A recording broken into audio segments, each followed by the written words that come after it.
Good morning. Welcome to Who Am I? I was off the air yesterday. I did a special video for a personal friend yesterday. Instead of doing the show at this time, I recorded a different thing. Anyway, the show is Who Am I? I want to introduce myself. My name is, at least for the purposes of the show, I will be your hostess for the next hour, possibly a little longer. My name is Amelie Starchild, although that is not my name. And what is the purpose of this show? I'm finding my voice. This is just me riffing to the universe. That's all it is, just me. But I have my personal pet favorite topic, which is source energy itself. How it applies to us, our design, our nature, our history, our present, our future.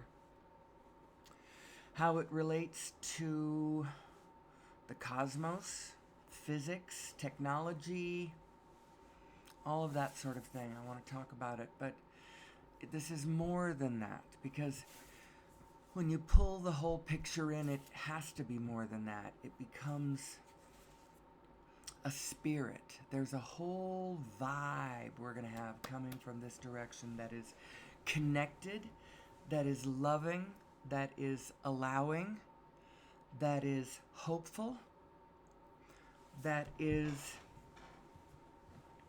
compassionate without being empathetic. If you're an Abraham, what do they call those?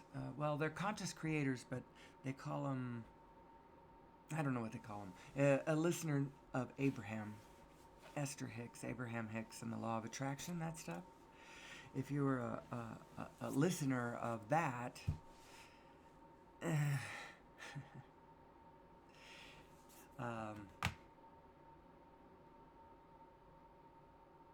you know what I'm talking about. Let's see. No views, of course. I get an error right away telling me that I have a keyframe frequency of it's too high. Mine's 8. It needs to be 4 or less. It's causing buffering issues.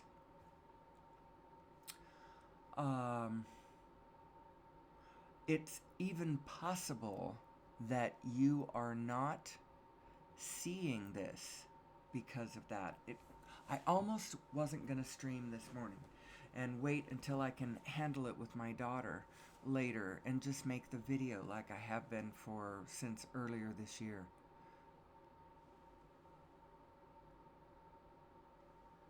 I don't know why that doesn't look like anything. I don't know. In any case, if you're picking up this on the YouTube, just on my video channel, later, I'm sorry for all of this. Usually I'm a little tighter. And I could be, because I could pause the recording during the live stream. Alright, well, we'll just treat this like I'm doing the video today then. And I'll just erase that. I just won't even look at the live stream over there, because it's distracting anyway. In any case, yesterday I had it was such a wonderful day in a way. I was dealing with a fight that I'd had with someone that I love very much, and I got a chance to use the principles I talk about every morning in my show. I got a chance to use the principles in a real life way to help restore peace and harmony and tranquility between two human beings who love one another. But I was able to get into the right frame of mind, get my inner being and my conventional self all lined up in the same place, and very clearly put to words exactly how I felt, clarified the situation, and la-di-da, we are loving, dear friends again. And it is so wonderful. There are so many ways that lining up with your inner being is going to help you in this world. And so, yeah, in a way, I sound like a preacher. I'm sitting on a pulpit and I'm talking about God. I'm talking about the spirits and I'm talking about being good to one another and loving one another and we're all in this together and all of that. Yes, I do seem to be saying that. I don't really mean to be saying that, but it turns out that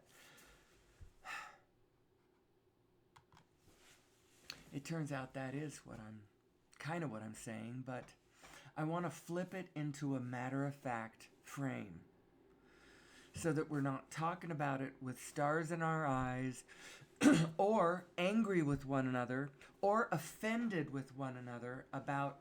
I'm not actually talking about religion, although I'm talking about topics that I would like you to take whatever it is that I say and blend it back in with your religion. I do not mean this to be a reason for you to push against your religion or anything else. This is actually an exercise in pushing against nothing and realizing that in a way, it's all perfect. In every moment, it's all there. All of the compensating factors for that thing over there you don't like. I mean, it's all perfect. And yet, at the same time, you can see it's a field of possibility where, like a canvas, where there's so many different really cool things that could be created to make everything better. Base it on what you love, base it on what you care about, base it on beauty and connectivity and efficiency uh, and the mind just boggles at the possibilities in front of us. And then you turn and and then you have to say, yeah, but people are so stupid. You know, it's not going to be that grand, slick, thing that you're putting stars in my eyes about. Well, that's what I run into too. And so that's actually why I wanted to make the show. Who am I? I think that's what our problem is. We just don't know who we are. And so I think we got to start with that first. Who am I? And then from there, I'm so sorry, I got a frog in my throat. I'm back. I just had to go cough a little bit. I still have a bit of a problem with that this morning. I can feel that toad right there squatting over my larynx. Anyway, what is the point of the Who Am I show? It's me. It's me finding my voice, finding my ability to speak clearly about everything I care about. It's about me being able to connect things that I believe, that I feel connect in spirit, in order for us all to achieve, gain, whatever, a higher understanding, a new understanding, add in what I'm saying into all of the rest that you already know. I'm not asking you to discard what you already know in the positive.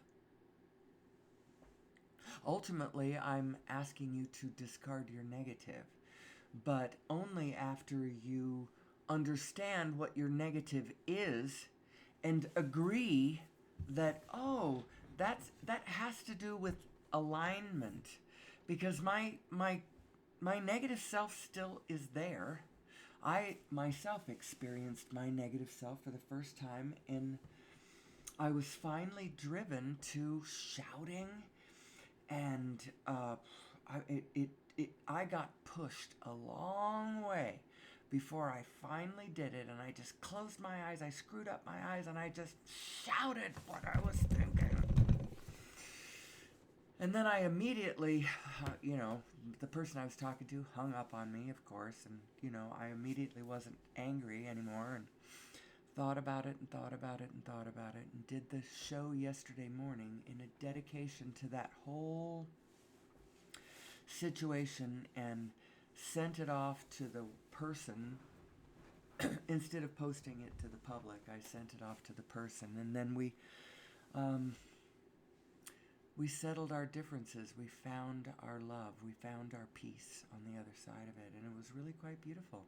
And it helped me understand how, indeed, not only does an understanding of who we are help us, big and small, individually, specifically, I believe it will help us collectively find our peace on this planet.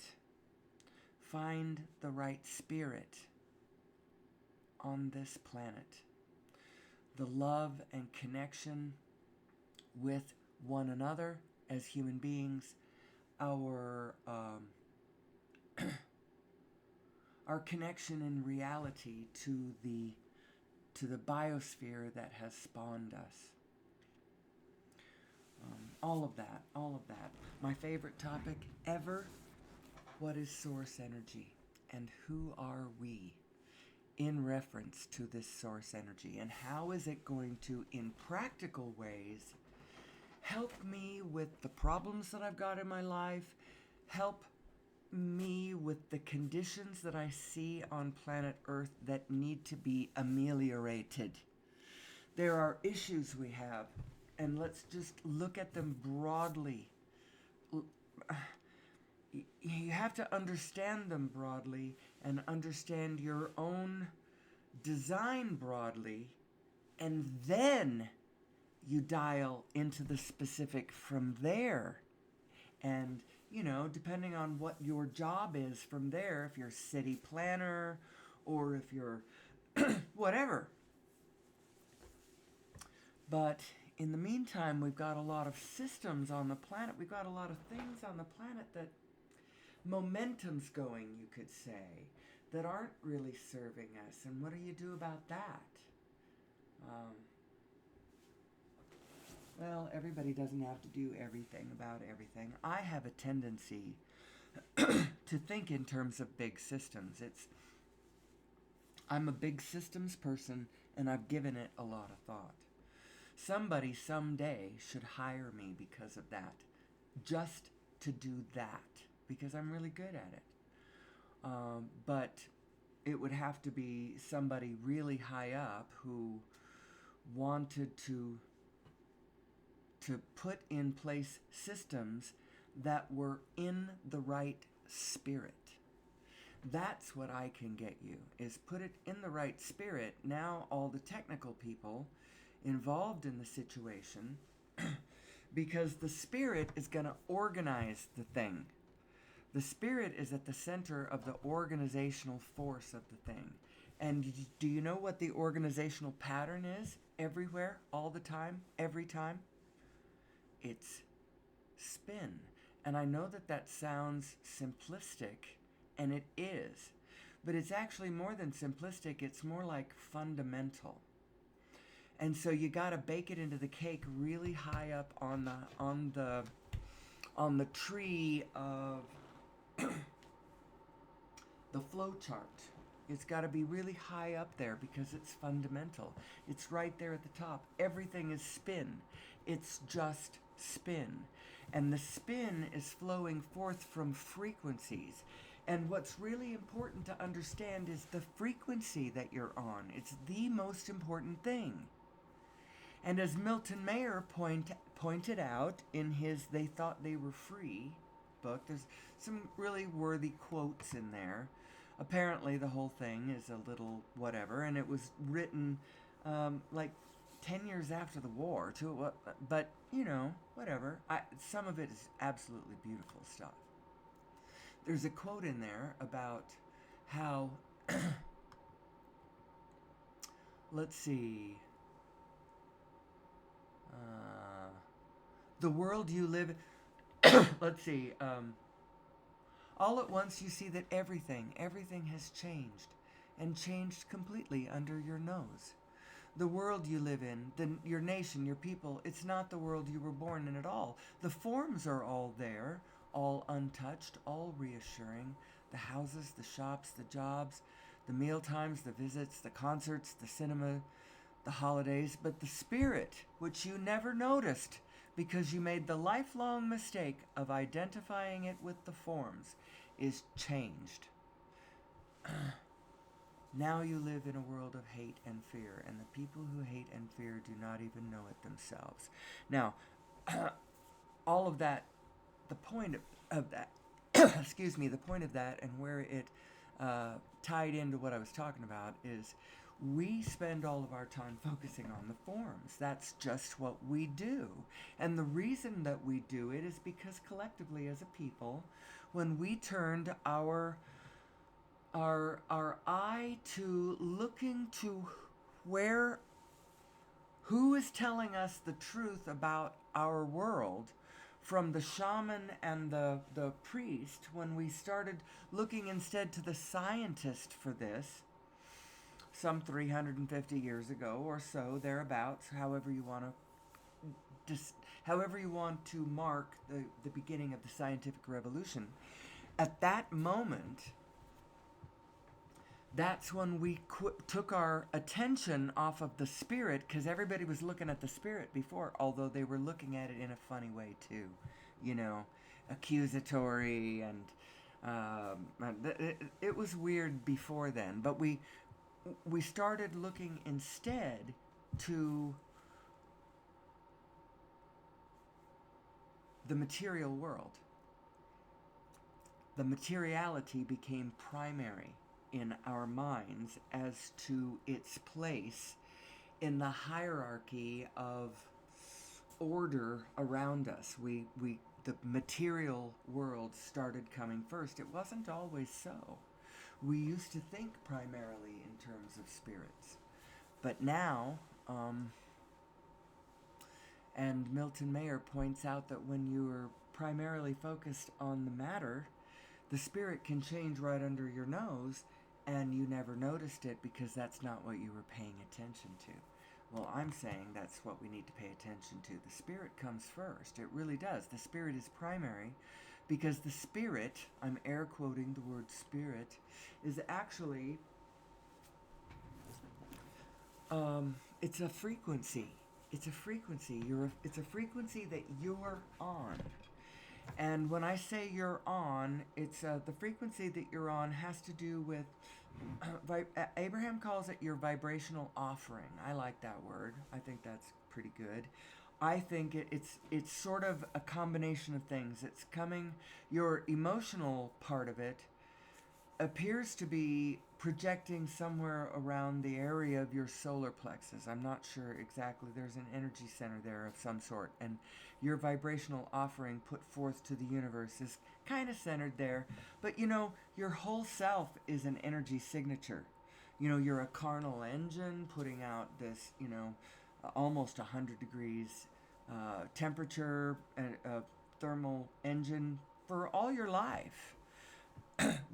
You have an electromagnetic field coming off of your brain from the activity within your physical mind, the brain in your physical skull. That one is putting out a electromagnetic field, a signature. Your heart is putting out a really big electromagnetic field, one that is so powerful that the presence of it, at least, can be measured by equipment you could go buy down at Lowe's.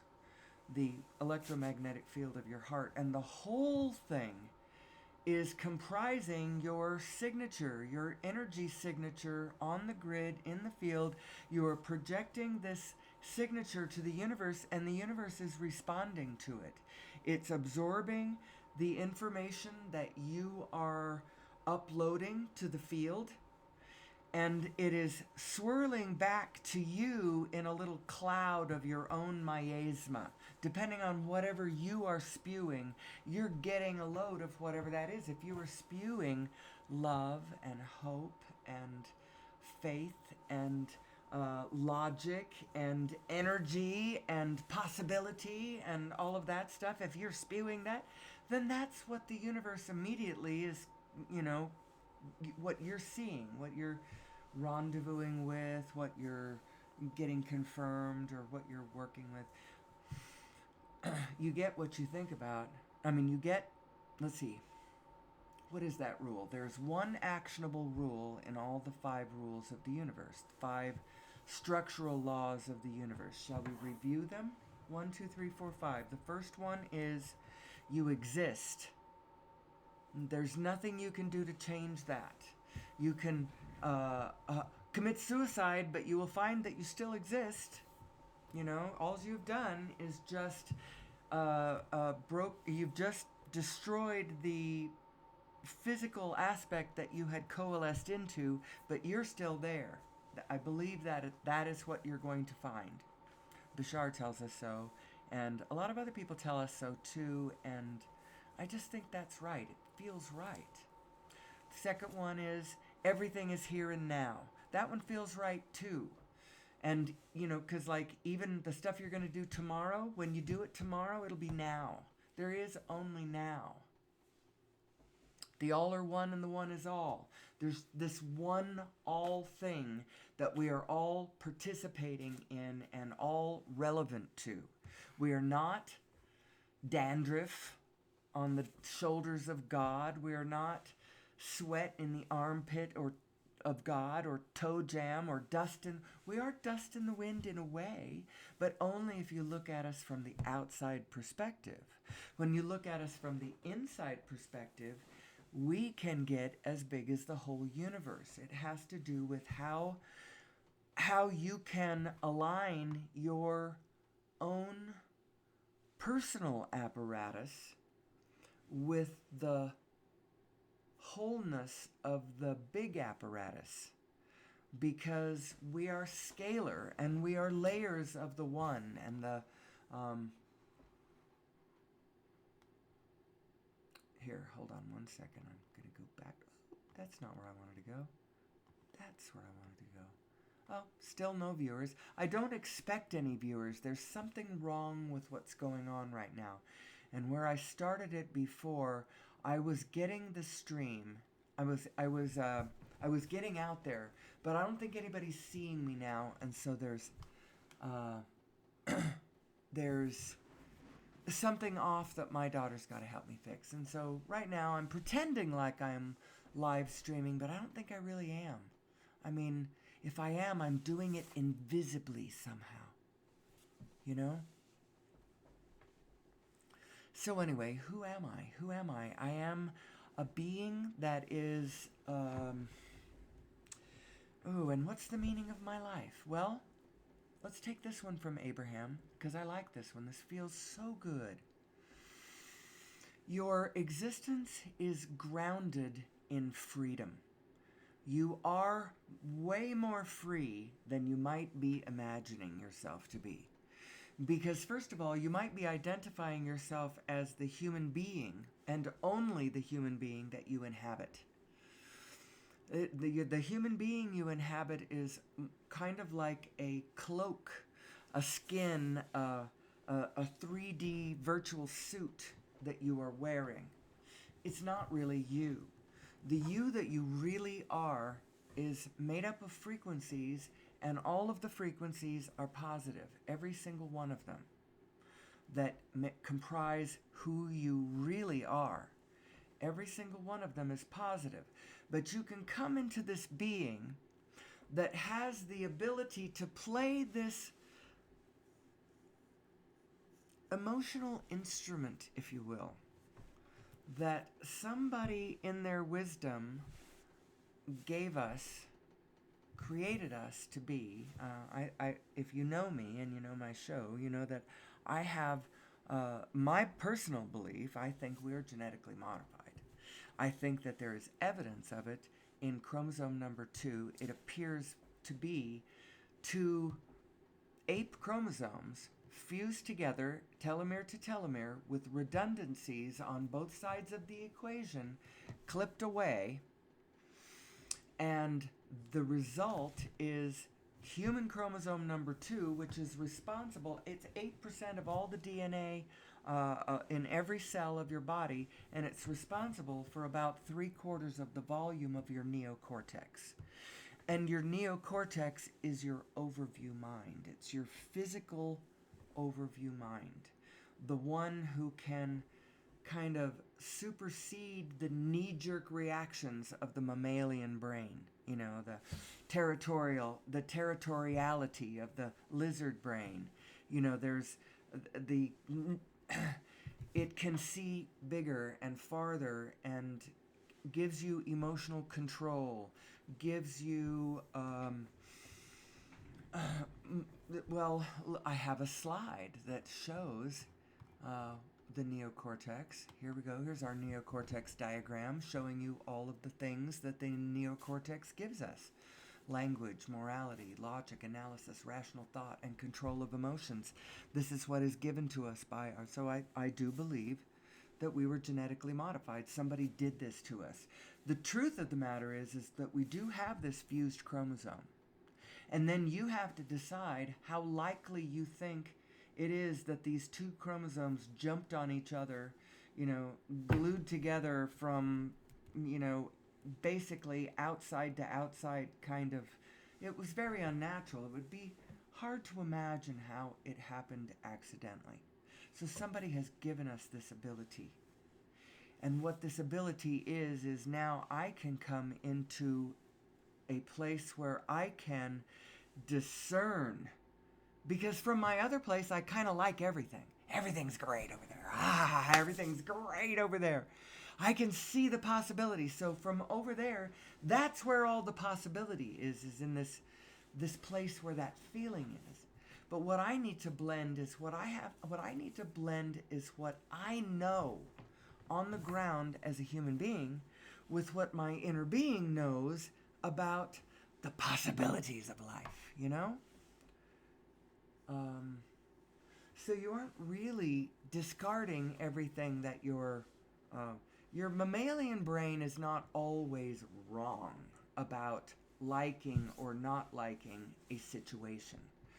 But its knee-jerk response to the things it doesn't like, its primary focus on the here and now always, without having any sense of yesterday or any sense of tomorrow in a physical brain kind of a way. That's the difference between the mammalian brain and the neocortex mind. The ability to think about yesterday and plan for tomorrow in an intentional and conscious way. That's different. And it's very special that somebody gave us this. Now I'm going to go back to just some, I think I'll go to this one. Who am I? Who am I, right?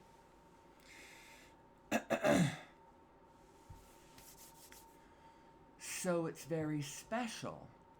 You are both of you. And you will only be this you for this time in your life. For this expirational time, there is a very, very special thing about this moment in time that you are this expirational you.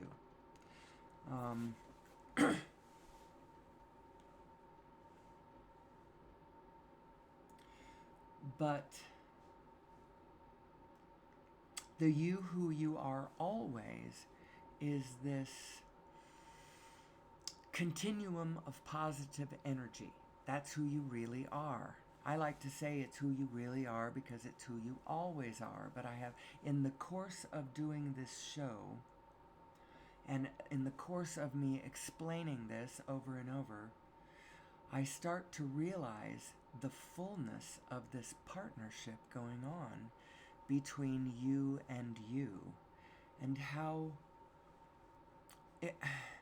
important it is that we should all just, in a matter-of-fact way, understand that we have this.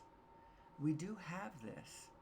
We are a bigger, older, fuller, more connected self than the one that we give ourselves credit for. We are two beings. Every one of us is two beings. And one of the two beings that we all are is the same. Do you know what I mean? So I am my little me and my big me. And you are your little me and your big me. And where we intersect there is the big me. And where we diverge is the little me. And both of them are sacred. and important. And if we would spiritually learn to come from that spiritual position as human beings, there wouldn't be a problem out there in the world, I'm telling you right now. If we truly understood that this was what our design was, and that at no time ever, when you are looking at a problem, you're never looking at anything other than someone not being in alignment with their greater knowing. Because all of our greater knowing knows. And so I think that we've got to get to a place where we understand that we can't force anything down anybody else's throat. It all has to be up to every individual. I actually did a really nice text yesterday. I wonder if it would apply to the world. Let me see something really quick. I just got to make sure that I truly have no one in the... Yes, of course, no one is listening. That's good in a way. It means I'm not missing anything. In a way, I'm just doing my recording, and I'll tell it to my daughter. There must be something seriously off because I'm not showing to people. Otherwise, somebody would come back. I even had somebody give me a text, an email saying, well, it was in the chat, a message saying, "Ooh, I saw you streamed and I missed you.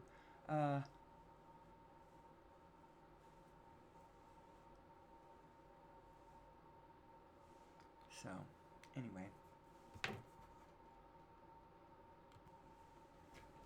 Anyway, just imagine this for a minute, if you will. Imagine how wonderful it would be to live in a world where everybody understood their general design and they quit pushing back against other people in the wrong way.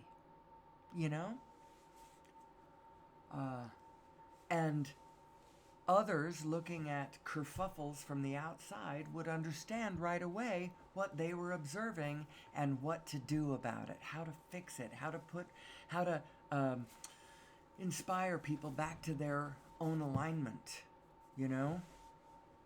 Wouldn't it be great? Wouldn't it be great? It would be so great.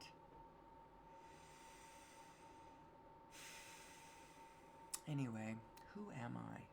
Who am I, and what do I want to share with the world? What wisdom do I want to share with the world? Well, I'll tell you right now, none of it will be things that you've never heard before. If it is something that you've never heard before, you've either been living under a rock, or I don't know. What I have noticed is that great truth echoes and iterates from a million jillion corners, and you hear it come back to you said in different ways, from different voices, from different, and you go, I recognize you as truth. Because this frequency of love, this spirit that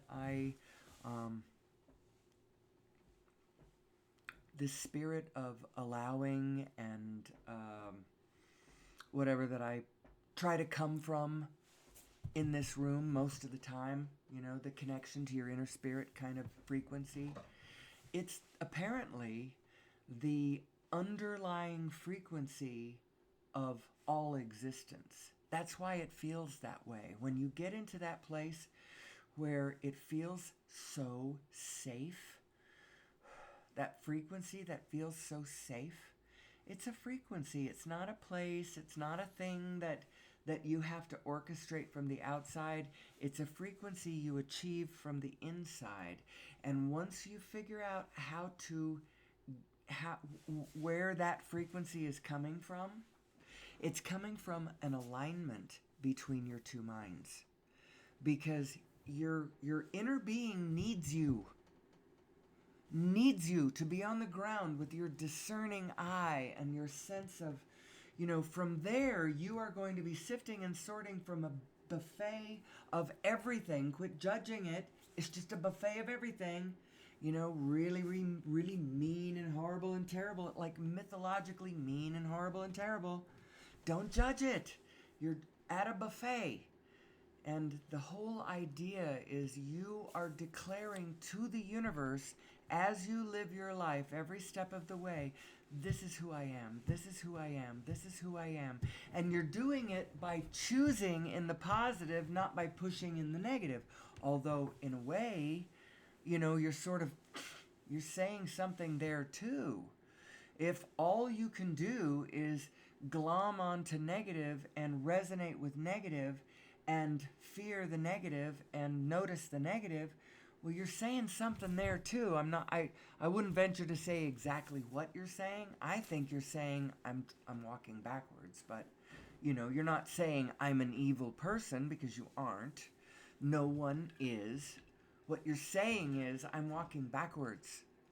I've got myself tangled up. I'm affecting the energies not the way I would like, and I'm having a rough ride. Could you help me? That's what they're saying, even though maybe it sounds like F you effing want to get out of my face, or something really ornery that makes you want to just like flip them off and say fine. Abraham talks about it like, she says, if you saw someone bleeding in the street, we know you would help them. But when you see somebody being ornery, being angry and nasty or whatever, you don't think of it as they're in pain, or there's something off with them, that they need help with that. Well, if we all collectively understood what our design actually is, where our emotions are coming from.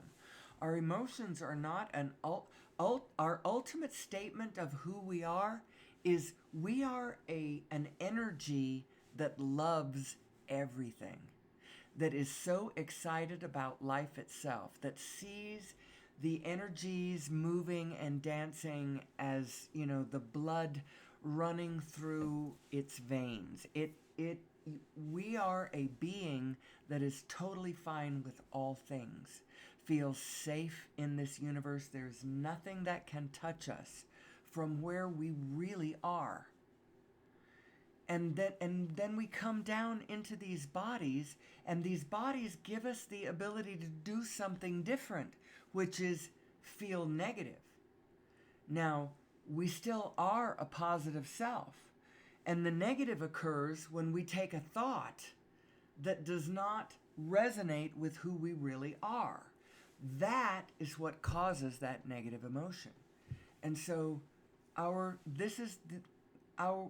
if we use this information, we can guide our thoughts into greater understanding of what's really happening around us.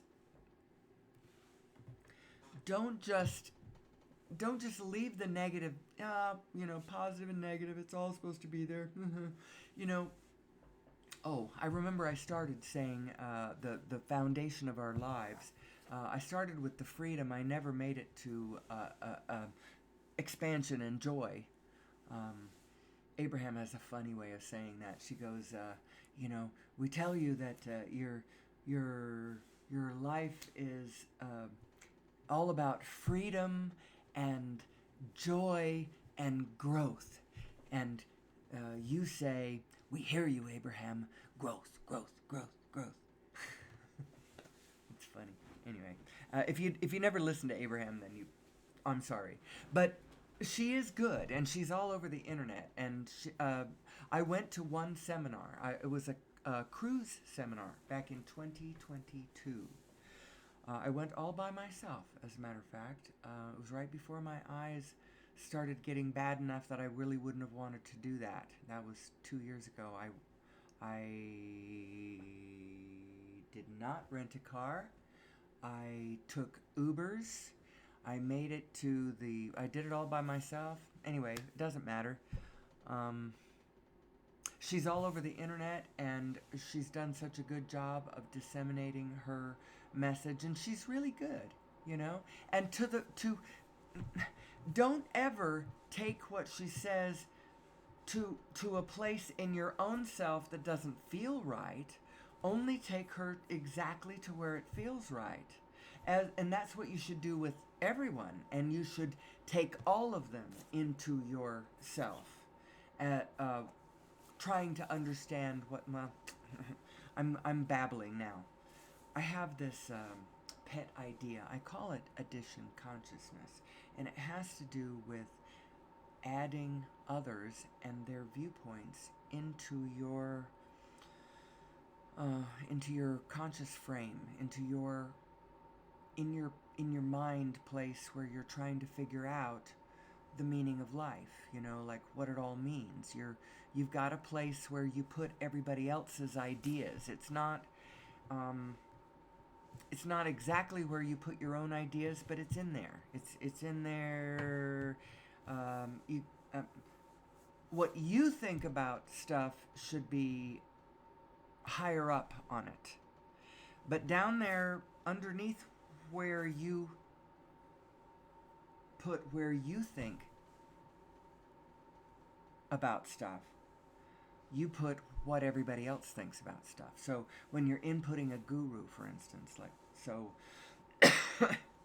you're approaching the new ideas of somebody. Maybe it's Gary Zukav, and you're looking at his ideas of authentic power and inauthentic power, and how all of that plays and works, and you swallow it in a way. You input it into your own system, and you digest it. You decide what feels good and what feels wrong.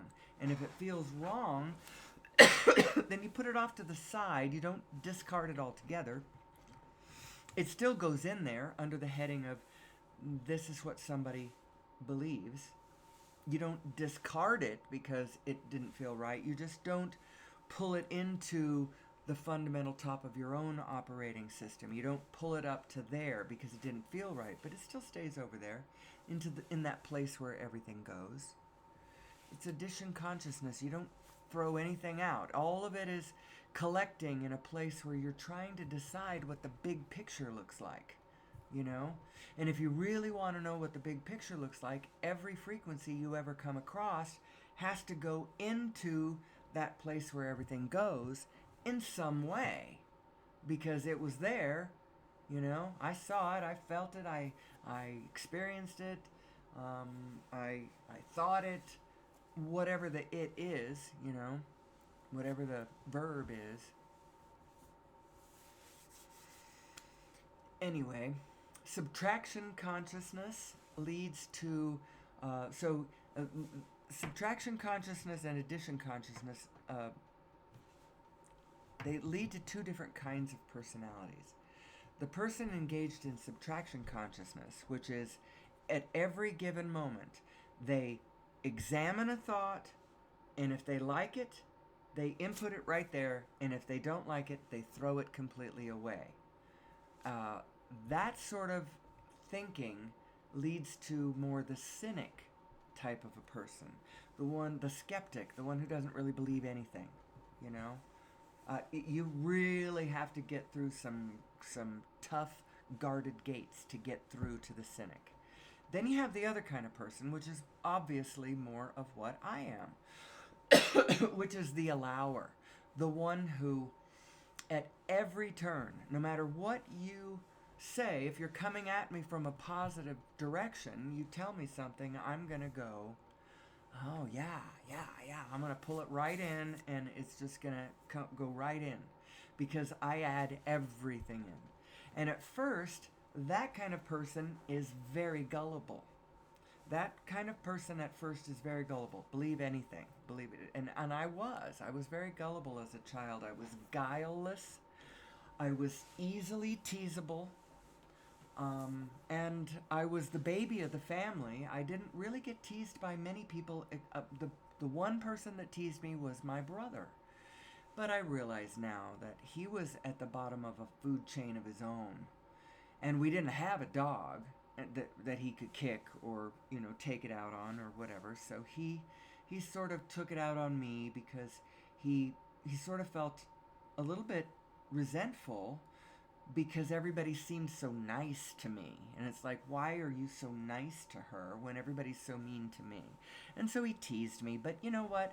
In retrospect, it really wasn't all. He wasn't all that mean. It was a little tiny bit of psychological torture, is all it ever was. And it's not like I got much from. It's okay. I love him. I love him now, and I forgive him for any of and all of that. And I hope that he forgives me for having resented him for so long. Because you know what? That's not nothing. That's not nothing. My resentment of him was not forgivable. Well, I mean, it is forgivable. I hope he forgives me. But anyway, who am I? Who am I? And what is all this blather?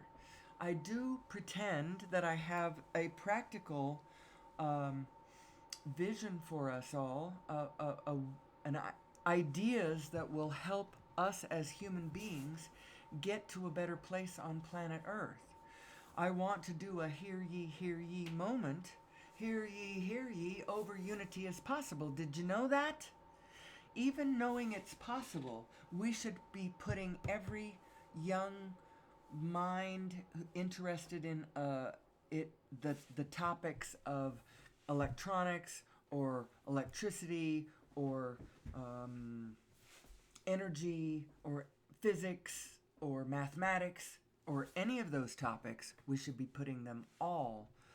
If we were operating as a whole being, that's what we would be doing. We would be cracking the code of gravity and energy, because it's all right there. The mathematical roadmap has been charted. The mathematics has been done over any number of papers. Actually, you can go over to Zenodo, ZENODO.org, probably. It's probably .org. And put in the search bar. I could go look at if I had one of those windows open, but I don't. It's where Nassim has all of there's a whole bunch of articles that he's written. And you can, from there, you can find the papers if you really are interested in finding the actual papers. On my own show, I advertise a 37-minute video done on YouTube here, which I'm not eligible yet quite to post other people's video content in my videos, I guess you have to establish for a while. You can't just be some wackadoo getting other people's work tangled up in your madness. I don't know. I guess maybe that's the spirit of that. So I can't embed other people's videos. Otherwise, I'd advertise all of the things I want you to watch. The Lost Century and How to Reclaim It, which is a documentary talking about those over Unity devices. But we should be putting all of our energy, well, not all of it, but all of our young minds could be looking that direction. Get us off fossil fuels. Not because fossil fuels has not been wonderful, and we don't need to pillory the people who are involved in fossil fuels right now either. We don't need to take any of these people to the guillotine. And as a matter of fact, our recognition of who we are, what's happening, where we are in this moment, and how to effectively move to the future we really want to go to is going to involve us understanding all of the darkness everywhere, and instead of guillotining all those responsible, welcoming them back into the fold, and let's laugh and let's love each other. And I don't care if you were on the other side of the political thing, or what, if you're ridiculous, if you're an outlaw, if you're it doesn't even matter. None of it matters. We are all one being on this planet. We are a superorganism. We are acting as a superorganism. We are functioning as a superorganism unto the biosphere that we are interacting with. We just are, whether we want to think about it or not. We might want to think about fashion instead. We might want to think about plumbing instead. We might want to think about cat videos instead. But the truth of it is we are a superorganism, and we are functioning that way. And the next level of consciousness that humanity, that up level that we're going to hit, is the general population, the preponderance of the population acting aware of that, acting conscious of that. We need to start consciously creating ourselves and our world. And it's not going to be a matter of bringing all the criminals to justice. That's not the spirit. And as long as you're trying to bring that spirit to it, you're not going to get where we're really going. And where are we going? What is the foundation of our lives? Well, I did say it was joy and growth, or expansion, you could call it, or the movement to the more and the better, you could call it, and freedom. We are so free, and actually you are always free to do the one thing, the one and only thing, which would be the first thing you should ever do to try to figure out how to get out of the pickle that you are in. Line up with your inner being. Line up with your inner being and figure it out. And it's not just line up with your inner being and now I'm satisfied. I'm stuck in this hole and I am lined up with my inner being, and so I'm just going to stay in the hole. Well, that's not what happens. You have to, you don't let your inner being completely take over. That's not what you do. It's a partnership. It's like you are the technology and source energy is the light socket. You know, it's the power outlet into the wall. You need each other. Without you, source energy has no body. There's no form to it. And that's actually what the point of your physical body is. But your physical body is not exactly who you are. You actually are the source. And the contemplation of all this, it's all so mystical and cool and weird and and wonderful. And how does this get us off of fossil fuel? Well, you got to really understand the shape of it. The shape of it, the mathematics of it, the spin of it, the how you where you come in, what your consciousness has to do with it. This feedback, feed forward system of organization, of spin, how it relates to human systems on the ground. Well, I've come to understand that no systems on the ground are going to work ultimately without them obeying the win-win rule, the win-win rule of thumb.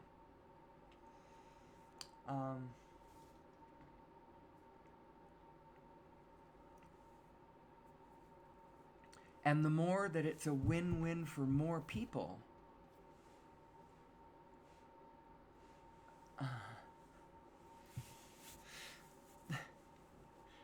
well, that's a whole nother. I came at that from a forced angle.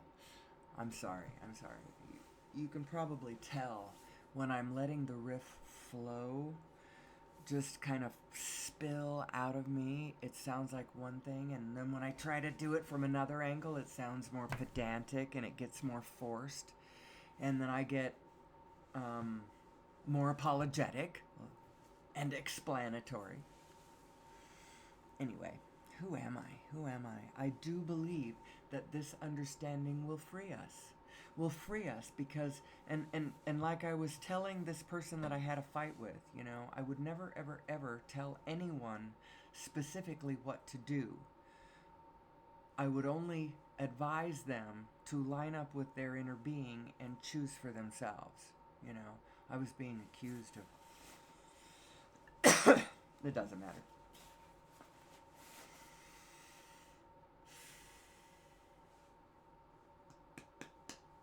Who am I? Who am I?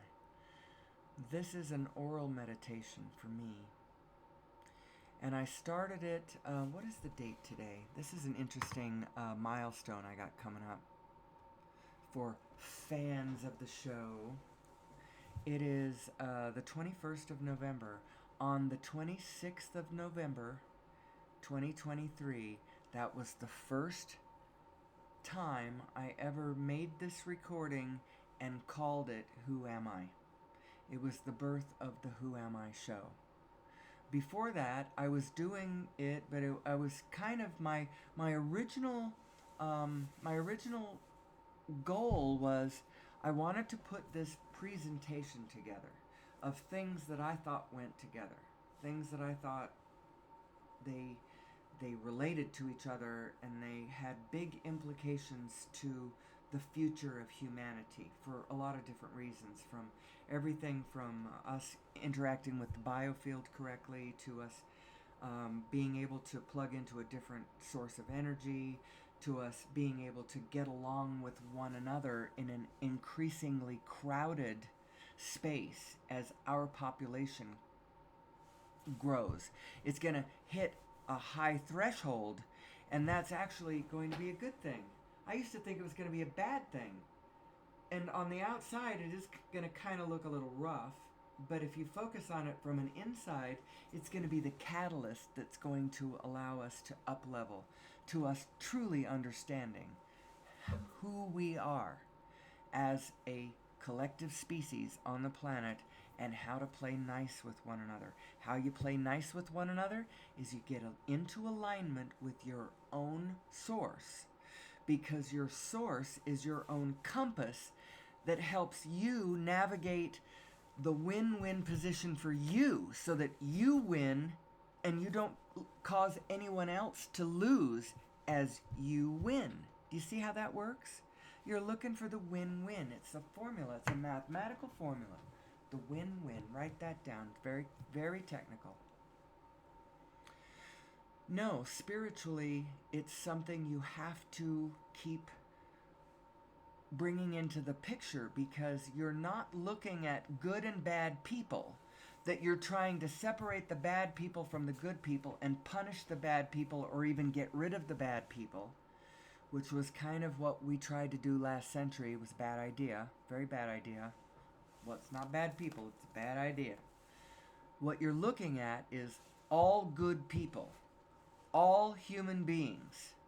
Every one of them love their children, want the same things you want. Clarity, abundance, comfort, relationship,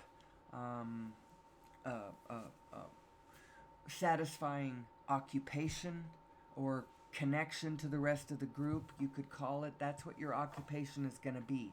How you connect to the rest of the group. What do you offer to the rest of the group that allows you that golden ticket that allows you to shop on the human supply chain, for whatever goods you want, whether it's technology that you don't have, or healing that you need, or content that you want to entertain yourself with, or building supplies, or.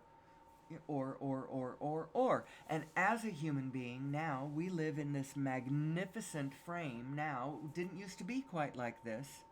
And it's going to get even better when we plug into source energy, because now everyone will have all the energy that they need to power all of their technologies and their ideas and fuel all of these. And it's going to be the same world, but it will be fueled by a different source, and nobody's going to be yammering about carbon footprints, and it's going to be so wonderful. It's going to inject energy and life into the situation. And we're going to be able to solve all the problems that we have on planet Earth, from sixth mass extinction to global warming to wars that don't seem to ever end to the general issue of authoritarian psychosis to world poverty to the Great Pacific Garbage Patch and anything adjacent to any of those things I just said. You know, we're going to be able to solve all of those problems. But we have to do a couple of things. And the first one comes from we got to know who we are. And so that's why I do the show. And I will continue to do the show. Now, I did kind of go online, but I didn't really, live stream. But there's something wrong with my feed, and my tech person has not come back to help me with it. And so nobody has viewed, and nobody has chatted, and there's been no duration of anything. I get an error message saying, error, please use a keyframe frequency of... Well, let's go see what that actually means. So I'm going to end my show. If you are part of my regular viewership, I really, really appreciate you. I love you. I have been promising you, a family in the room listening with you, and I haven't delivered it yet, but I'm having technical issues. I'm not a technical person, and I have no tech around me. I am not a coordination of many. I have been trying to coordinate merely the core of my family along particular spiritual lines. And when I get that really in order, tight and secure, I will be branching out from there. In one of my family members is one of my tech support. So, anyway, who am I? Who am I? Who am I? I'll be back tomorrow. I didn't get very far. I didn't really talk about over Unity devices. I did tell you to go watch. Did I? Go watch The Lost Century and How to Reclaim It. If you're a fan, I've already told you. Anyway, I'll be back tomorrow, and I hope you will too. And until then, please let that source be with you.